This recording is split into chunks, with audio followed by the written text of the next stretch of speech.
Welcome to RCL's podcast run by the Podcast Committee. Today's podcast, we talk about how the pandemic has really transformed the legal industry, as well as what unconventional career choices a young lawyer can make, and much more. So stay tuned.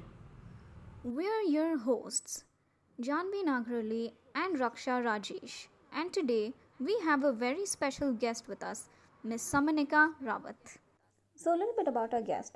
Ms Sammanika Rawat is not only an internationally accredited career coach, but she's also one of the youngest legal career coaches to law students and lawyers alike. She has personally mentored more than 800 law students and 100 lawyers, ranging from experience 0 to 14 years, in the past 1.5 years itself. Now, that's impressive. Her mentees were able to crack interviews in many huge organizations such as Morgan Stanley, EY, Spice Root Legal, as well as tier 1 law firms such as CAM, SAM, Nisha Desai Associates, and many more. Apart from that, ma'am has also mentored a cesspool of people from different fields, such as army officers, senior in-house lawyers, and various other fields as well. She is truly a gem of a person, and it is an honor for us to have her here today. Ma'am, we really appreciate you for taking the time from your busy schedule. And we'd like to begin by asking you the first question. What really motivated you to be a career coach for law students? This is such a new field and it's like a very novel. So what really inspired you to take this particular route? Hi Raksha, hi Janvi. Thank you so much for that amazing introduction you gave. You guys actually contributed a lot to building my ego, I suppose. So it's nothing as such. I was just to answer your question. Basically, I it just happened to me. I was going with the flow, like they say.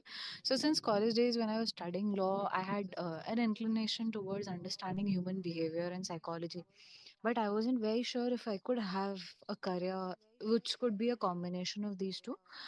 So I got this thing that maybe I'm not a core corporate person at a very early age in law school, maybe in my third year. I knew that core corporate law is not something which I would want to do.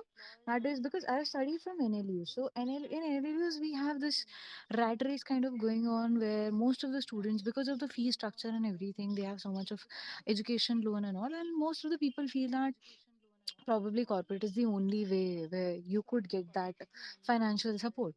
So I had other dreams. I wanted to join forces, but if not forces, then what should be my other option was something I wasn't very clear of.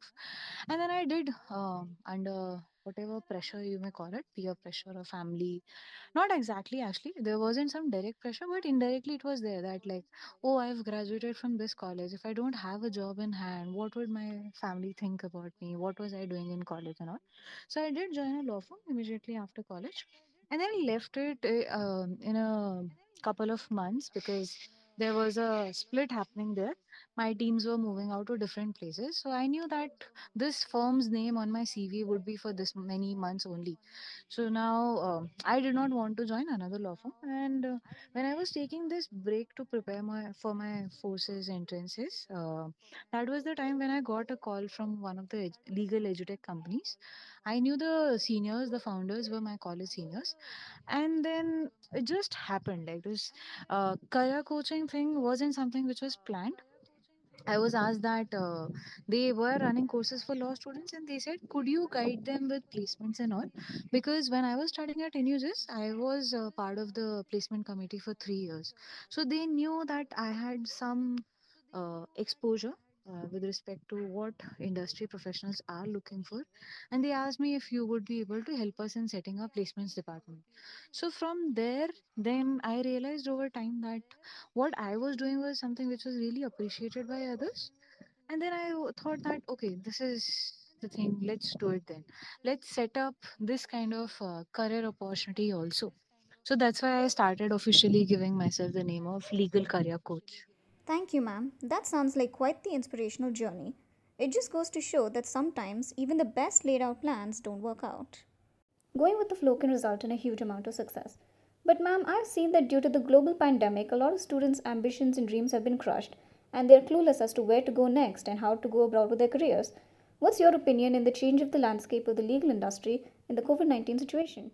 Like initially, even I had, when we have a very myopic viewpoint, and when we live that victim phase kind of a lifestyle where we want to blame our surroundings, then of course anything, whether it's a pandemic or anything else, could be the reason for why we are not progressing. But when I was working at the tech company, and we were able to help more than 500 students secure internships in last year in 2020.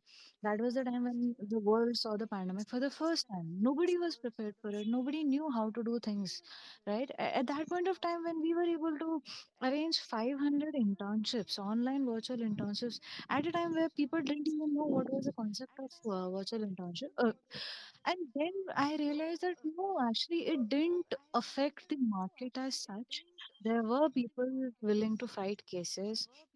There was enough amount of litigation happening. A lot of companies in the corporate sector which did not have a clear force majeure clause, we saw them falling, and we knew that smaller businesses are getting affected. So there will be bigger businesses who would be ready and willing to acquire them, merge with them, and all that. Right. So for legal fraternity, honestly, there was enough work.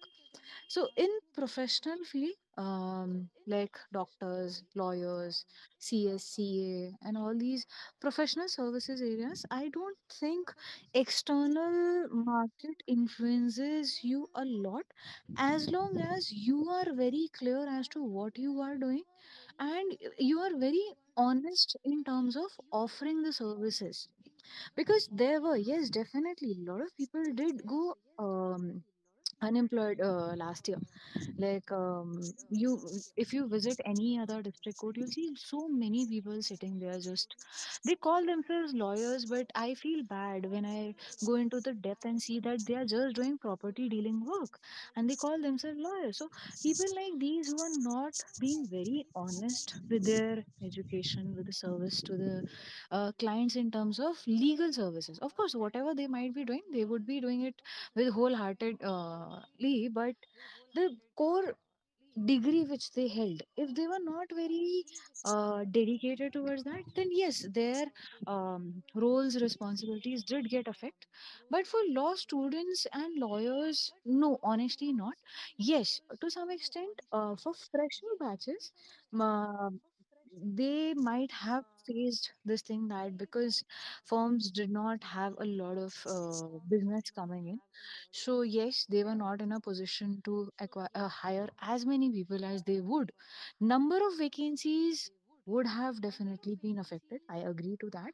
But saying that completely market just got closed is not the right thing. So all those who were deserving enough, who had capabilities, who were not willing to give up, did eventually end up getting good jobs. Yes, it would have taken them time. I'm not denying that. I had a student who studied from Calcutta University. For 5 years, he didn't know what all things he could do. So he didn't have a lot of internship experience and all. But then he did a master's in IP law, and then he got some purpose, like, okay, IP is my field, and he started moving in that direction. So when he completed his masters, we really wanted to help him get a good job. But during the entire pandemic, wherever we tried, he was reaching till final rounds of the interviews. But again, they were saying that there is something which is lacking. Like, we want to hire you, you are well trained, you have the skill sets. But at this position, at this point of time, the position might have been for somebody with at least 1 or 2 years of experience. So we may not be able to give you that. So he didn't give up. Like the entire year, he said, "Okay, fine. If you don't have a job per se for me, give me an internship, give me an assessment internship." He worked with good brands, and ultimately, when things became better, they themselves hired him. So yes, full-time job which was giving equal amount of financial benefits, yes, that would have definitely been affected by the pandemic, because not everybody was able to afford to pay. But there was enough work to do and to learn from, to be able to create your foundation to get a better opportunity. Thank you, ma'am. That actually gives a very motivating perspective to this, right? It's not necessary that even a global pandemic can disrupt the aim and drive of a student in order to pursue their careers. As we talk about legal careers, I bet that as a career coach, you might have seen some very unconventional career choices. Could you give us some examples? Okay, so before I move on to that, because there was one point you were mentioning, I'll just add on to that. That when you said, na, ki I gave you a broader perspective. Now, when you're thinking about your future or your career, the first thing I tell everybody is, what did law school teach you? Law school did not teach you how to mug up cases. Law school did not teach you how to try to remember every sections and all. No, the first and foremost lesson law school teaches is that learn to build perspectives. Try to look at the world from different angles, different. Try to wear different colors of specs. Maybe somebody is wearing a green spec, somebody is wearing a blue color, because they are going to, the common man has only one kind of specs. He has chosen his own color, but as a lawyer you cannot. That's why when both the parties are reading the same law, and if they end up reading it in the same manner, obviously the meaning will be the same. Then why to have courts? Why to have two sides arguing and then one judge deciding on that, right? So when you're thinking about your career also, or if there are any obstructions which are coming, try to have more than one perspective.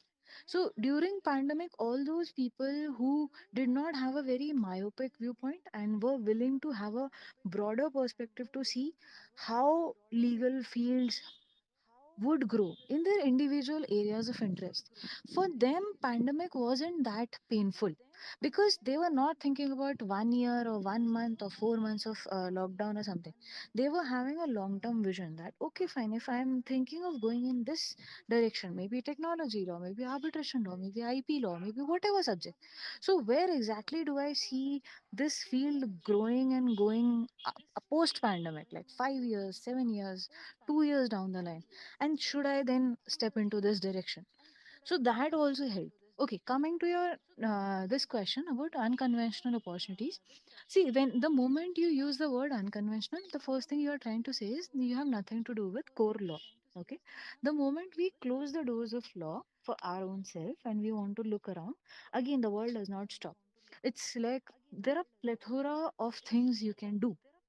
The first and foremost thing for somebody who is having a legal degree but doesn't know what all should he do as an unconventional, so instead of me giving you a list of these are the 5 things or 10 things, I would first request you that go within yourself and ask yourself, what is that one thing I really really love to do?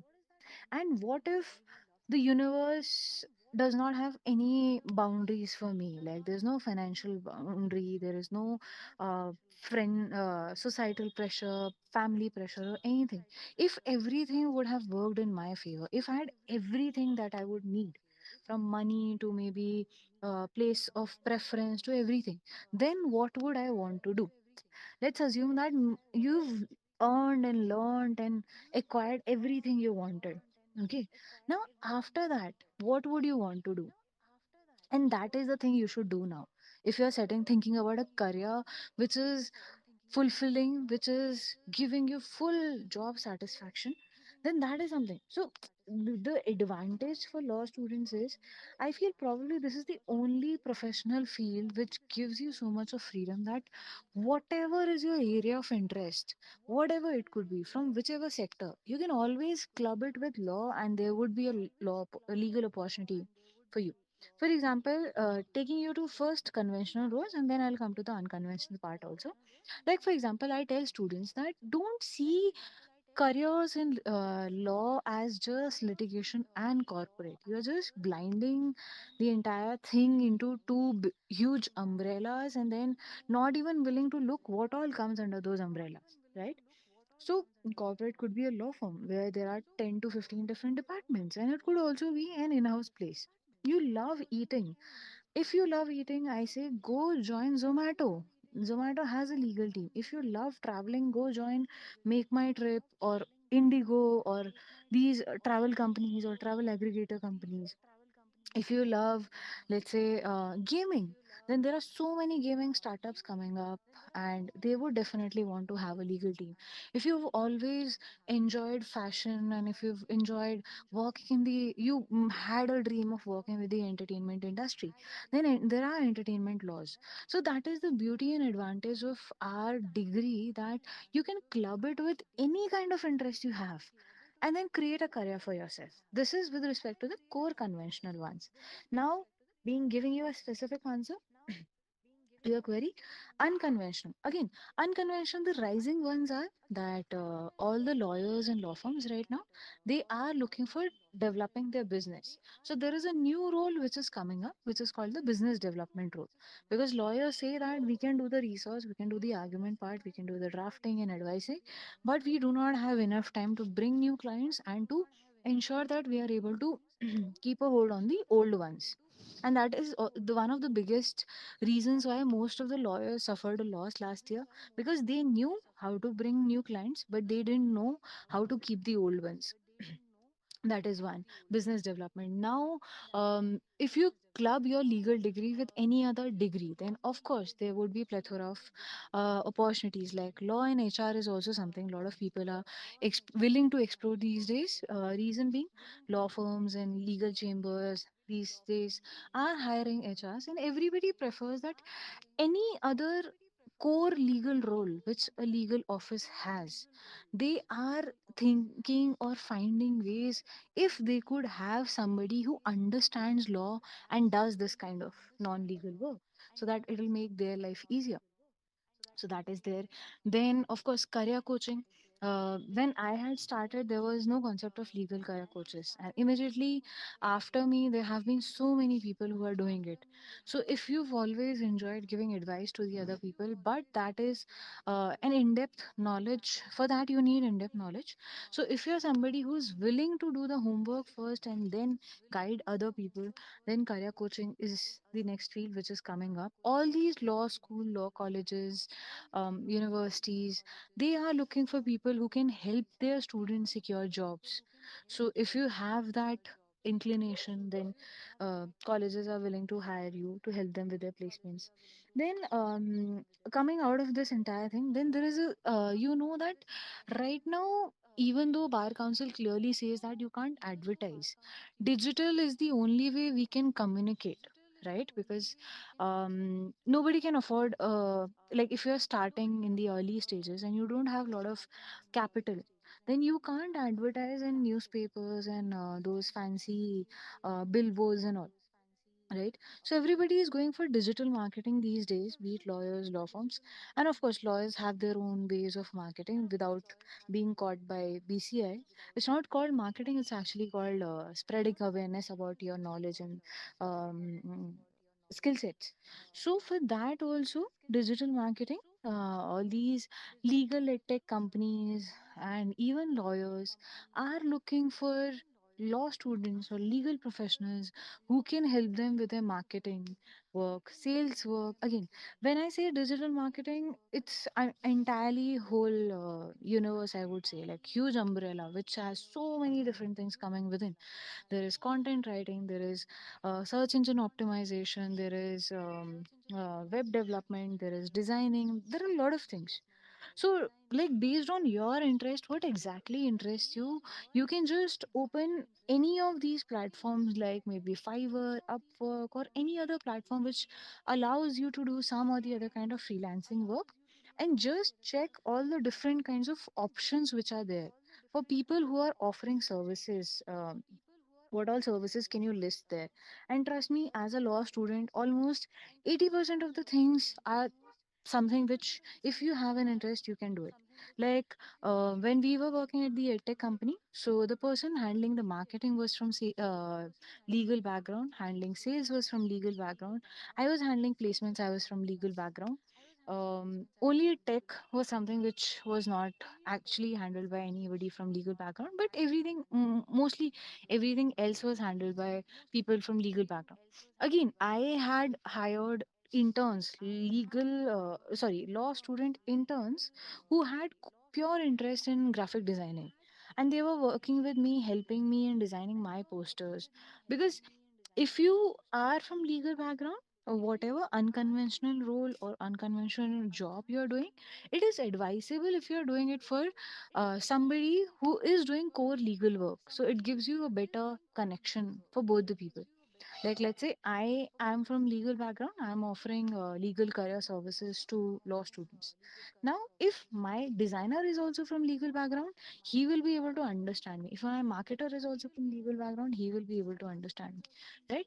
So, like, opportunities you can create. There is no fixed number of opportunities, and uh, even if not, if you have a particular interest, just focus in that direction and you will be able to create something out of it. Wow, ma'am, that was really insightful. This brought upon a very fresh perspective for us to think about. And before we proceed, I do have a question for you, the audience. What do you think of the session so far? Let us know if you have any questions for ma'am as well.